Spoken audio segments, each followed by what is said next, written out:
who I was saying goodbye to. I thought it was done. I thought their time was over. And I don't think they wanted to go yet because of this work, this companionship.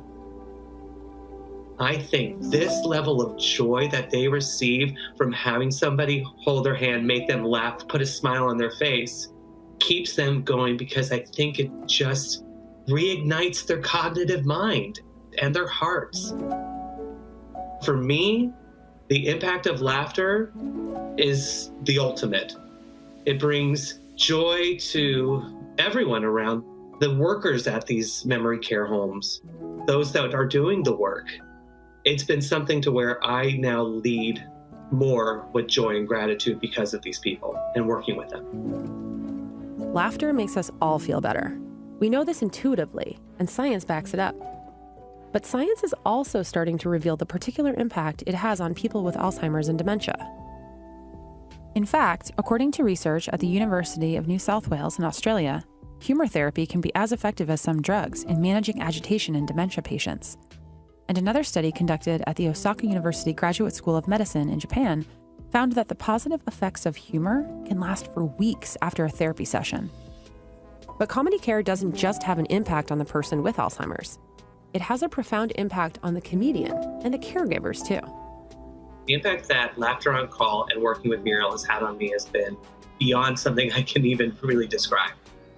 There was some heartache that happened to me last year and beyond that really was sitting with me for a couple of years, and I knew I had to change it.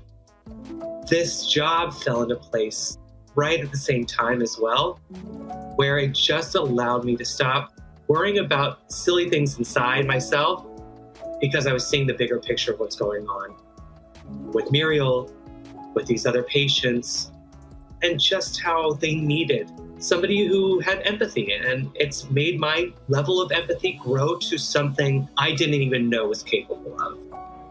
Because you have to go in there with a clear heart, a clear soul, a clear head, because there's so much going on for them that you can't bring your crap to the door.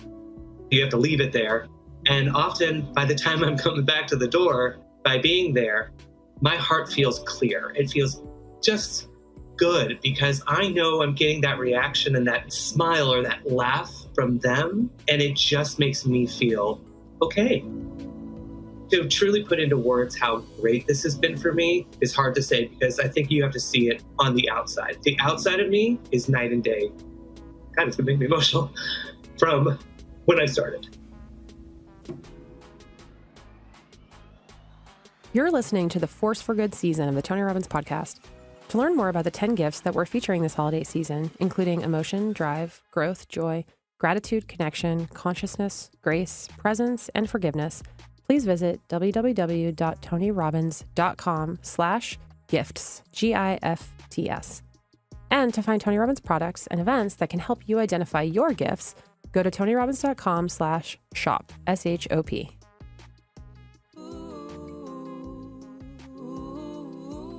Welcome back to the Tony Robbins podcast.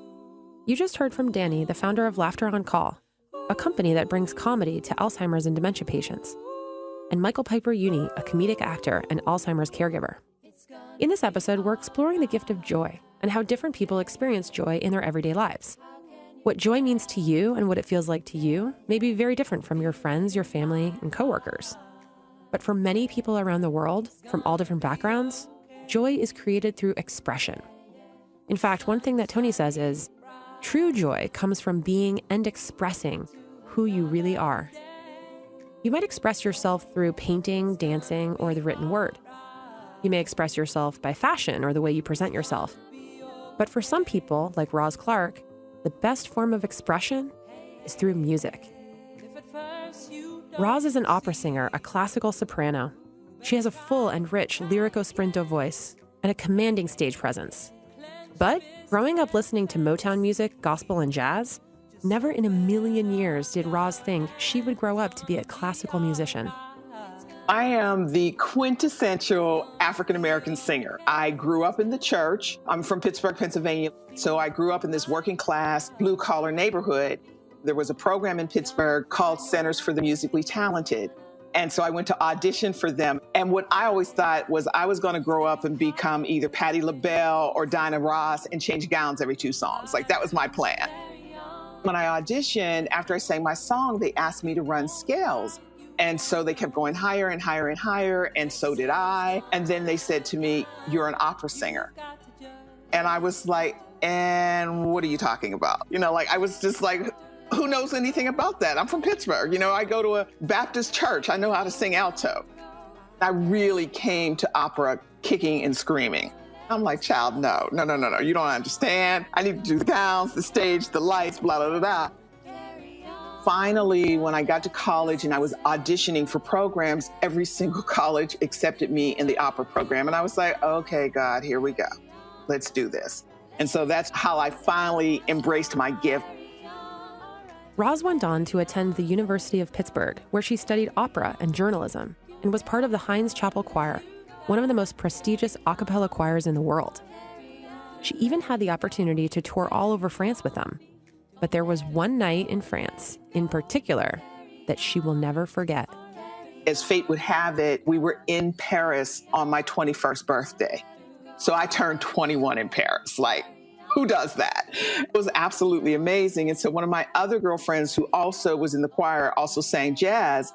And so Lionel Hampton was in town. The choir was predominantly white. This was, back in the late 70s, early 80s. If you're not familiar with Lionel Hampton, he was an African-American musician and bandleader who rose to fame during the 1940s and 50s, and whose achievements have made a major impact on jazz music. We just showed up at the theater and were these African-American girls coming to say, "Hey," and my girlfriend was like, "Yeah, we're here to see Lionel. We're from the States." And they just rolled out the red carpet, just let us in, gave us great seats. And then during the course of the concert, Lionel handed us the mic. We got to sing with Lionel Hampton in Paris. This particular night would end up making a lasting impact on Roz in a way she never could have imagined. It made her realize that all things are possible.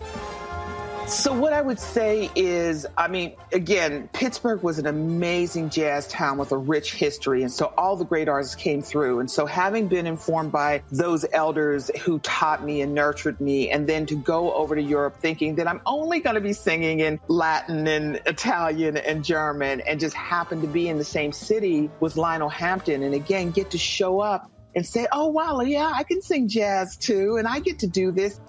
Watching this icon who was so kind and so